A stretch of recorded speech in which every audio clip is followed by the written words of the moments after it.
कैसा हराया। मैं रन दूंगी, वो वीडियो को लेकर तमाम तरह की राजनीतिक अब इसमें उपस्थित हो रही कि आप जिस तरीके से हरे रंग को ज्यादा बढ़ावा देने की कोशिश कर रहे हैं। यस, इसीलिए बढ़ावा देने की कोशिश कर रहे हैं क्योंकि हमारा झंडा जो है वो हरा रंग का है। अगर मेरा झंडा येलो होता, ऑरेंज होता, भगवा होता तो फिर मैं अपने झंडे का वो कलर बोलती, बट क्योंकि मेरा झंडा फॉर्चुनेटली हरा है तो मैं हरा रंग रंगना चाहूंगी मुमरा में। मैं फिर से ये बोलूंगी, और ये पार्टी लेवल पॉलिटिक्स पे बात की गई थी। अब इसको ऑपोजिशन ने रिलीजियस पॉलिटिक्स जो वो खेलते हैं ना, उन्होंने इसको कम्युनल पॉलिटिक्स बना दिया। ये किसी कम्युनिटी से कोई कलर का लेना देना नहीं है। ये अब हमारे संविधान में असंवैधानिक चीजें तो करते आए हैं, बट ये हमारे संविधान में किधर नहीं लिखा है कि कौन सा कलर कौन से रिलीजन का है, या कोई कलर इसका ही होना चाहिए या वो कलर उसका होना चाहिए। सब कलर सबके हैं।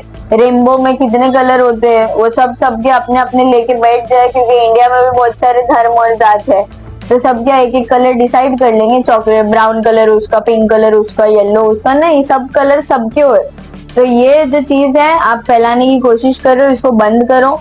कम्युनल पॉलिटिक्स और रिलीजियस पॉलिटिक्स खेलना बंद करो।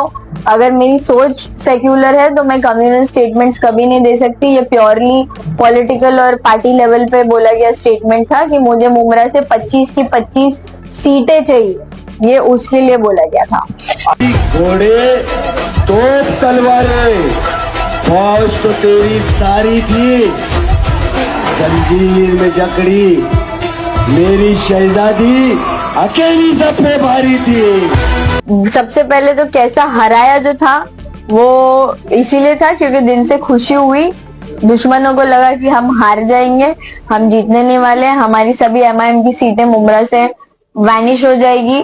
लेकिन एग्जीक्यूशन के बाद जब रिजल्ट आता है और आपका जैसा प्लान हुआ होता है उस तरीके से अगर आपको आपका रिजल्ट मिलता है तो बहुत दिल से खुशी होती है।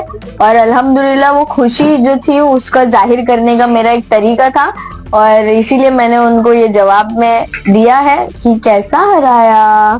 तो ये पूछना और बताना उनको जरूरी था कि उनको फील होना जरूरी है। मेरे पार्टी का झंडा हरा है।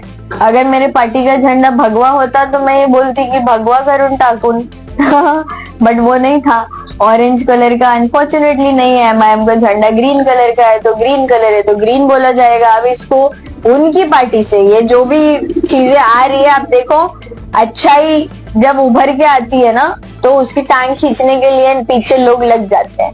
तो अब 3 दिन भी नहीं हुआ इलेक्शन जीतकर और इन्होंने धार्मिक राजनीति का गेम चालू कर दिया है। सर, महाराष्ट्र की सियासत में जो लोग अपना एक अधिकार समझते रहे हैं, खासतौर से महाराष्ट्र की सियासत में राज ठाकरे, एनसीपी के शरद पवार, इनसे ज़्यादा आपकी सीटें आई, इसकी क्या वजह से?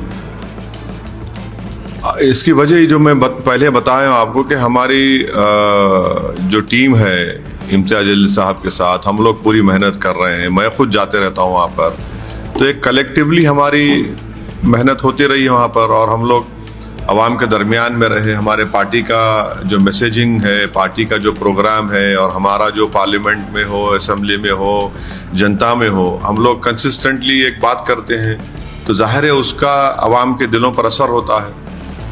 सर, संभाजीनगर, मालेगांव, अमरावती, नांदेड़ में आपको अच्छी कामयाबी मिली।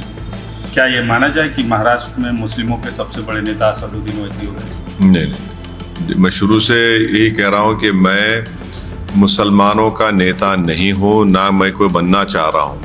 हाँ, हमारी पार्टी की पूरी कोशिश यही है कि हम नेता को बनाएं, और इंशाअल्लाह ताला एक नहीं ऐसे सौों की तादाद में ज़मीनी सतह से नेता हमारी पार्टी से बनेंगे, बन रहे हैं, और वही फ्यूचर को मुस्तकबिल में आगे जाकर लीडरशिप का रोल निभाएंगे।